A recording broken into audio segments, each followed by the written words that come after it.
जैसे को तैसा। पंचतंत्र। एक स्थान पर जीर्णधन नाम का बनिए का लड़का रहता था। धन की खोज में उसने परदेश जाने का विचार किया। उसके घर में विशेष संपत्ति तो थी नहीं, केवल एक मन भर भारी लोहे की तराजू थी। उसे एक महाजन के पास धरोहर रखकर वह विदेश चला गया। विदेश से वापस आने के बाद उसने महाजन से अपनी धरोहर वापस मांगी। महाजन ने कहा, वह लोहे की तराजू तो चूहों ने खा ली। बनिए का लड़का समझ गया कि वह उस तराजू को देना नहीं चाहता, किंतु अब उपाय कोई नहीं था। कुछ देर सोचकर उसने कहा, कोई चिंता नहीं, चूहों ने खा डाली तो चूहों का दोष है, तुम्हारा नहीं। तुम इसकी चिंता न करो। थोड़ी देर बाद उसने महाजन से कहा, मित्र, मैं नदी पर स्नान के लिए जा रहा हूं। तुम अपने पुत्र धनदेव को मेरे साथ भेज दो, वह भी नहा आएगा। महाजन बनिए की सज्जनता से बहुत प्रभावित था, इसलिए उसने तत्काल अपने पुत्र को उनके साथ नदी स्नान के लिए भेज दिया। बनिए ने महाजन के पुत्र को वहां से कुछ दूर ले जाकर एक गुफा में बंद कर दिया। गुफा के द्वार पर बड़ी सी शिला रख दी, जिससे वह बचकर भाग न पाए। उसे वहां बंद करके जब वह महाजन के घर आया तो महाजन ने पूछा, मेरा लड़का भी तो तेरे साथ स्नान के लिए गया था, वह कहाँ है? बनिए ने कहा, उसे चील उठाकर ले गई है। महाजन, ये कैसे हो सकता है? कभी चील भी इतने बड़े बच्चे को उठाकर ले जा सकती है? बनिया, भले आदमी, यदि चील बच्चे को उठाकर नहीं ले जा सकती तो चूहे भी मन भर भारी तराजू को नहीं खा सकते। तुझे बच्चा चाहिए तो तराजू निकाल कर दे दे।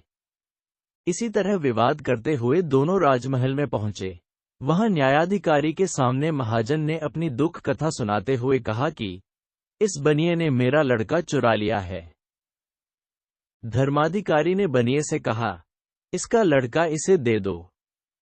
बनिया बोल, महाराज, उसे तो चील उठा ले गई है। धर्माधिकारी, क्या कभी चील भी बच्चे को उठा ले जा सकती है?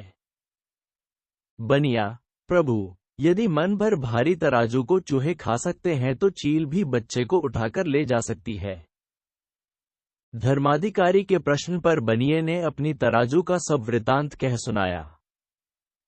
सीख, जैसे को तैसा। मूर्ख मित्र। पंचतंत्र की कहानी। महल में एक बंदर सेवक के रूप में रहता था। वह राजा का बहुत विश्वास पात्र और भक्त था। अंतःपुर में भी वह बेरोक टोक जा सकता था। एक दिन जब राजा सो रहा था और बंदर पंखा झल रहा था तो बंदर ने देखा, एक मक्खी बार बार राजा की छाती पर बैठ जाती थी। पंखे से बार बार हटाने पर भी वह मानती नहीं थी, उड़कर फिर वहीं बैठी जाती थी। बंदर को क्रोध आ गया। उसने पंखा छोड़कर हाथ में तलवार ले ली, और इस बार जब मक्खी राजा की छाती पर बैठी तो उसने पूरे बल से मक्खी पर तलवार का हाथ छोड़ दिया। मक्खी तो उड़ गई, किंतु राजा की छाती तलवार की चोट से दो टुकड़े हो गई। राजा मर गया। मूर्ख मित्र की अपेक्षा विद्वान शत्रु ज्यादा अच्छा होता है। वंश की रक्षा। पंच, किसी पर्वत प्रदेश में मंद्विष नाम का एक वृद्ध सर्प रहा करता था। एक दिन वह विचार करने लगा कि ऐसा क्या उपाय हो सकता है जिससे बिना परिश्रम किए ही उसकी आजीविका चलती रहे। उसके मन में तब एक विचार आया।